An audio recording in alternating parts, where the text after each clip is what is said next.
இங்கே பாருங்க, இந்த முடி எவ்வளோ இருக்குது. காந்தி தாத்தா முடி. நாங்கள் சொல்லுவோம். இந்த முடி பேர் என்னன்னு நீங்கள் சொல்லுங்கள். இதில் இருக்குல்ல, இது கீழே புடி, இந்த கீழே இது இருக்கு, அங்கே இருக்கு காந்தி தாத்தா முடி. அதெல்லாம் எடுத்துட்டு வா. இந்த முடி பேர் நாங்கள் காந்தி தாத்தா முடின்னு சொல்லுவோம். அது பறந்து போயிடுச்சு. அது போனால் போட்டோம். இது இருக்குங்களா, அதில் இது வேற. இதை உடச்சி பார்க்கலாம்.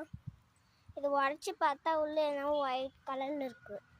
இது தெரியல, குடிங்க பாரு, உள்ள ஒயிட் கலரில் இருக்கு. இதுங்க கேமரா ஒழுங்காக உள்ள ஏதோ இருக்கு. உங்களுக்கு அதான் தெரியல, ஆனால் எனக்கு தெரியுது. நீங்களும் வேணா காந்தி தாத்தா முடி வந்துச்சுன்னா இதை பாருங்க. அதுக்கு என்னன்னு மறக்காம கமெண்ட்ஸ் சொல்லுங்க. அதோட பேரு. பாய்.